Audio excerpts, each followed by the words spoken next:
आंदोलन में थे नीतीश जी के साथ, लालू जी के साथ और सब लोग, लेकिन एक बैक हम उससे अपने को मोड़े और मोड़ करके पूरे कृषि में मोड़ दिए? क्यों मोड़ दिए? हम मोड़ गए। कुछ विचारधाराओं में अंतर हुआ और अंतर के चलते हमने कहा भाई ये कृषि ही सबसे बड़ी देश की सेवा हो सकती है। हमने 40 वर्ष काम किया और आलू सिर्फ उत्पादन में नाम नहीं किया, आलू की ब्रीडिंग में काम किया।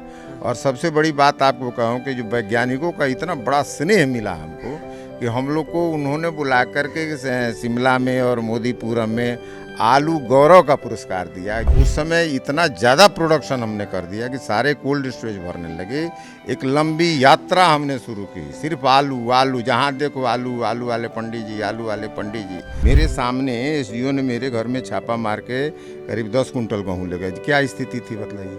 और आज देखिए अनुसंधानकर्ताओं ने इतनी बड़ी क्रांति कर दी, चाहे वो आलू का क्षेत्र हो चाहे अन्न का क्षेत्र हो।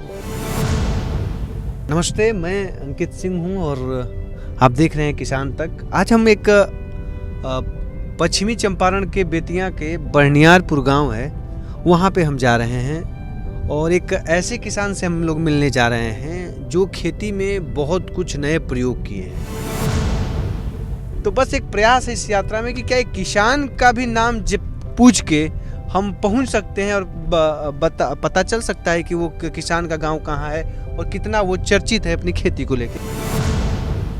तो चंपारण की कहा जाता था कि जो नदियाँ होती थी उसमें पानी हमेशा रहा करता था, लेकिन अभी क्या स्थिति आप देख सकते हैं कि पानी की बहुत ही पानी है ही नहीं नदियों में, तो ये स्थिति है।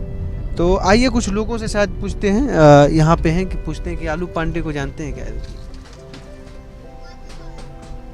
रुकिए भैया, ये आलू पांडे का गांव कहाँ पड़ेगा? इधर किधर जाना? इधर जाना है, आगे है। कितना किलोमीटर होगा? 4-5 किलोमीटर है।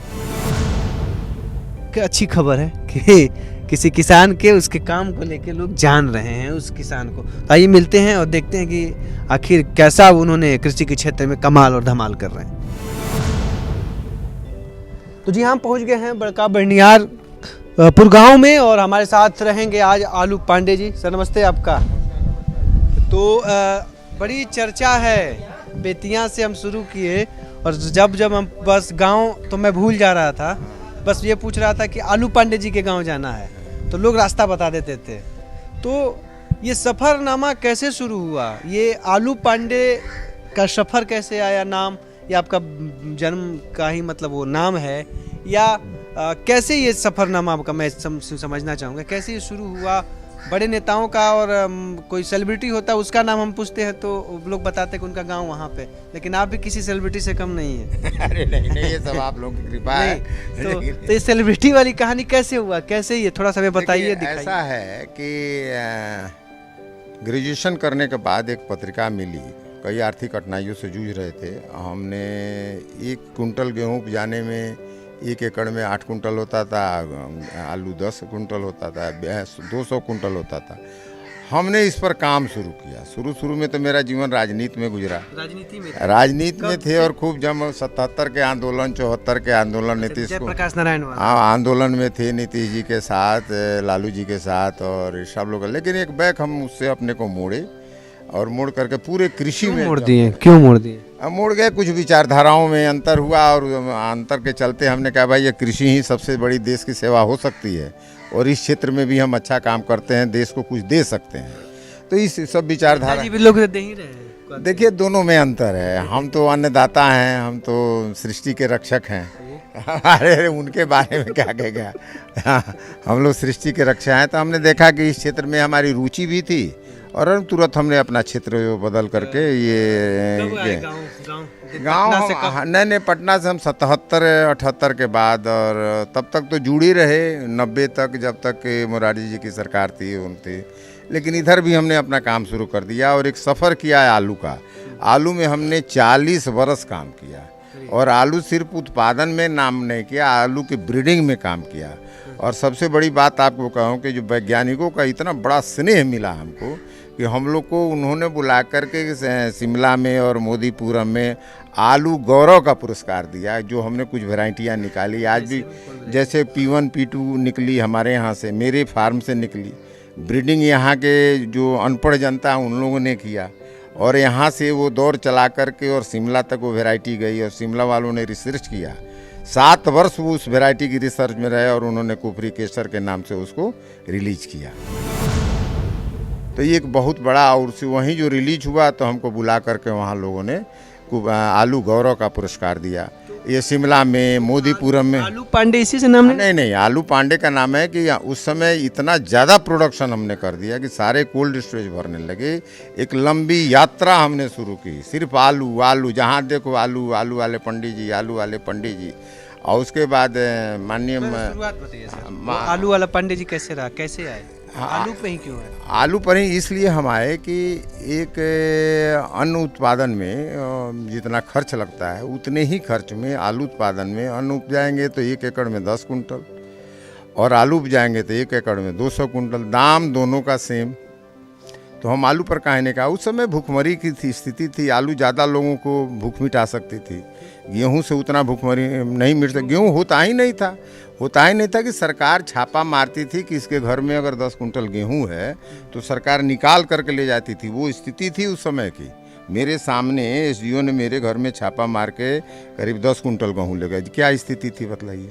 और आज देखिए अनुसंधानकर्ताओं ने इतनी बड़ी क्रांति कर दी, चाहे आलू का क्षेत्र हो चाहे अन्न का क्षेत्र हो, इसमें उत्पादन हुआ। और वह सबसे बड़ा हमको आलू गौरव मिला, पटना रिसर्च स्टेशन ने आलू पंडित की उपाधि दी, शिमला ने आलू गौरव का उपाधि दिया, और माननीय नरेंद्र मोदी से हम 13 में उन्होंने बुलाया और वहाँ भी उन्होंने सर्वश्रेष्ठ किसान के रूप में हमको सम्मानित किया। नीतीश जी ने 3 बार सम्मानित किया, वो फॉरेस्ट्री में किया, कई चीज़ में साथी थे ना, और साथी थे, उन्होंने भी सम्मानित किया। राजनीति वाले से नहीं ना, दोस्ती आ रहा था। नहीं काम किया, मजाक कर रहा है। तो ये क्या है, कितना है, क्या क्या कुछ चीजें कर रहे हैं नया? हमारा एक ही लक्ष्य है कि जो प्रकृति ने हमको दिया है उस प्रकृति के चीज़ को हम ले करके और जनमानस को आगे दिखा दें कि प्रकृति ने कुछ ऐसी चीज़ नहीं है जो हमें नहीं दी है। प्रकृति ने ऊर्जा भी दिया है, और प्रकृति अगर ऊर्जा को आप छेड़छाड़ नहीं कर रहे हैं, जैसे कि आप गोबर कहीं गांव में आप कहीं रख देते हैं, उसमें मीथेन गैस निकलता है, मीथेन गैस से गांव के स्वास्थ्य पर बुरा असर पड़ता है। उस मीथेन गैस को हमने किया, हमने सोलर एनर्जी को लिया, यानी टोटल सोलर एनर्जी को। हाँ, ये सब सोलर एनर्जी से चल रहा है। वो चक्की भी सोलर एनर्जी से चल रहा है, और ये भी रुद्राक्ष भी आप खेती करते हैं, तो रुद्राक्ष का एक नया पटकथा लिख दिया बिहार में। नहीं और क्या है, ये देखिए सोलर से चलता है, सोलर से चल रहा है। चावल की पिसाई हो रही है, और ये देखिए भी कुछ दिखाइए, क्या कुछ कर रहे हैं। ये चावल वाला दिखाइए, हो गया, चलिए। तो ये है, तो ये सीएनजी से आप लोग जो मीथेन का जो उपयोग है वो आप उपयोग गैस के रूप में, सीएनजी के रूप में कर रहे हैं। गाड़ियाँ सीएनजी से चलती हैं।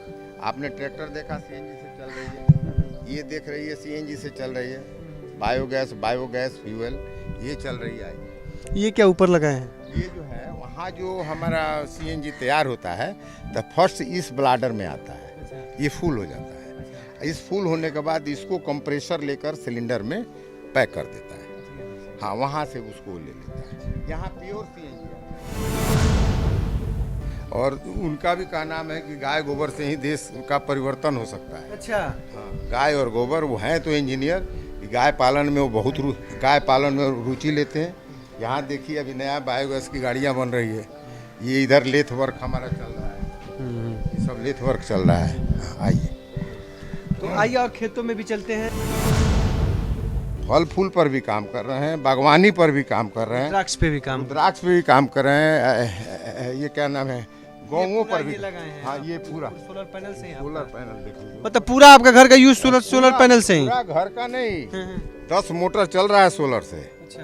और सबका स्टेशन यही है, और खेतों में वो सब चल रहा है। ये हमारा गौशाला हो गया। ये देखिए, ये गाय है। आगे ये बछौर हैं क्या? हाँ, बछौर आपने बचा के रखा है? हाँ, रखे हुए हैं, सब बचा के। तो कितना दूध दे देती हैं ये? देखिए दूध तो नहीं देती हैं? नहीं, दूध भी देती हैं। सब की कोई 2 किलो के, 1 किलो 1.5 किलो ये सब देती हैं। और उसके बाद जो है इससे जो गोबर निकलता है ना, सबसे ज़्यादा इनकम अब दूध से कम गोबर से ज़्यादा हो गया है। गैस जो निकल रहा है, हमारी गाड़ियाँ जो चल रही हैं, सबसे ज़्यादा फायदेमंद उससे है, लेकिन नहीं, गोबर से काफ़ी फायदा हो गया है। तो ये खेत पूरा है आप? हाँ ये है अपना। वहाँ से गैस जो निकलता है नहीं, आपका? वहाँ आप दिखा रहे हो जी। ये जो है वहाँ से, ये जो आप देख रहे हैं, ये जो मोटर है वहाँ प्लांट से इस गैस को लेता है। अच्छा, वहाँ से? हाँ, यहाँ से 30 फीट नीचे गैस को इस पानी में फेंकता है वो गैस, और फिर ये ऊपर उठता चला जाता है। हाँ, ये ऊपर चला जाएगा। अच्छा। और उसमें फॉगिंग होगा, तो गैस की सफाई होती है। और जो प्योर गैस निकलता है वो इस पाइप के द्वारा सिलेंडर के पास, यहाँ ये इस पाइप से सिलेंडर के पास इस चला पाइप को दिखाइए, ये पाइप दिखाइएगा, ये वाला, ये पाइप के जरिए जो आप गुब्बारा हम जो देखे। हाँ, गुब्बारा जो देखे थे उसमें चला जाता है। और वहाँ से यहाँ 30 फीट नीचे इससे फेंकते हैं गैस को सफाई करने के लिए। वहाँ से आके इसमें जाता है नीचे। हाँ, फिर यहाँ से ये सफाई करके फिर वहाँ चला जाता है। आइए सर, और दिखाइए। आइए। अच्छा, नर्सरी पे क्या देख रहे हैं? नर्सरी को लेकर कोई कानून या एक्ट, कोई ऐसी चीजें आनी चाहिए? आप बिल्कुल आनी चाहिए। कोई कानून नहीं है, जो जहाँ चाह रहा है नर्सरी खोल रहा है, गुणवत्तापूर्ण पौधे नहीं मिल रहे हैं। हाँ, इस बार ने थोड़ा हरियाली मिशन ने और बिहार सरकार ने एक कानून लाने को सोच रहा है कि नर्सरी के पौधे तैयार करने के लिए विशेष रूप से रजिस्टर्ड करें लोगों को। ये शुरू होने जा रहा है अभी बिहार में। तो ये मानते कि अच्छा होगा?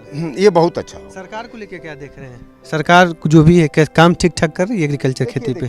सरकार, आप देख रहे हैं क्या परिस्थितियां सरकार की हैं। सरकार अपने ही को बचाने में सारा समय लग रहा है।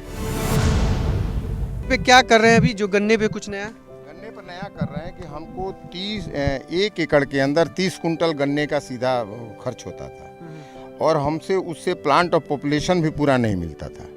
अब गन्ने के बड से सिर्फ आँख से खेती शुरू किए हैं। अच्छा। गन्ना फैक्ट्री को चला जाएगा और बड निकाल करके हम खेती कर लेंगे।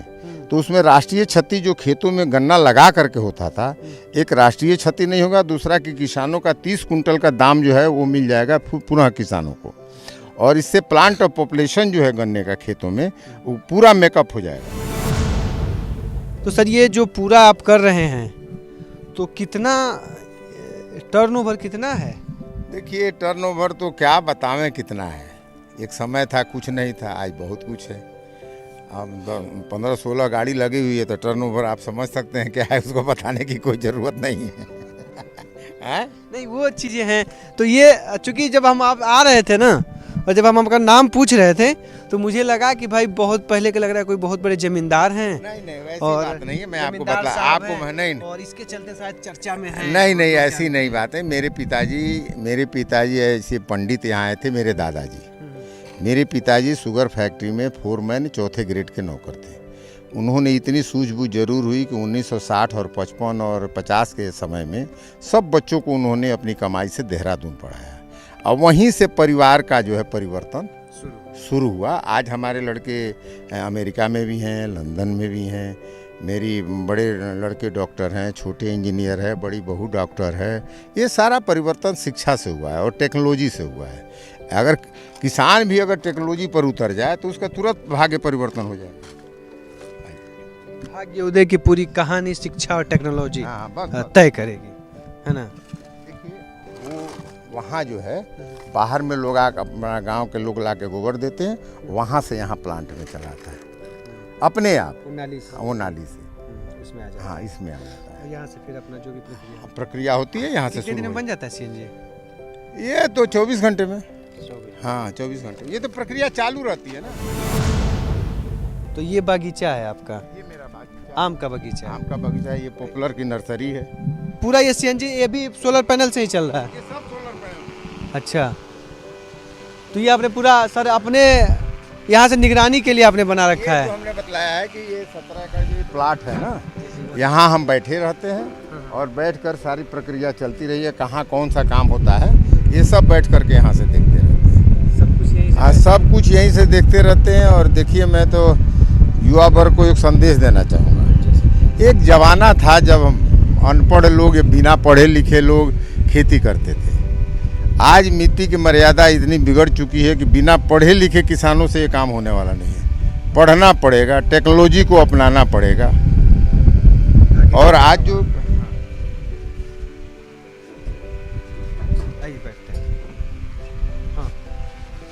देखिए, पैसा और प्रतिष्ठा दोनों टेक्नोलॉजी में छुपा हुआ है।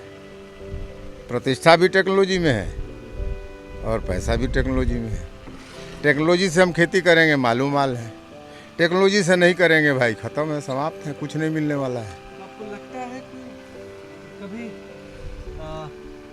अब के दौर में अगर किसान कुछ करते हैं, नया करते हैं, अनोखा करते हैं, तो एक ब्रांड वैल्यू बनने वाली है, बन सकती देखिए ये किसानों का भविष्य आने जा रहा है। है?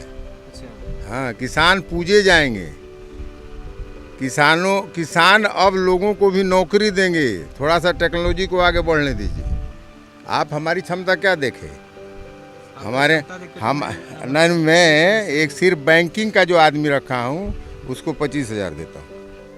बैंक देखता है। हर विभाग का हमारे यहाँ अलग अलग आदमी है। आखिर सब हाँ, बैंक जो सिर्फ फाइनेंस देखता है।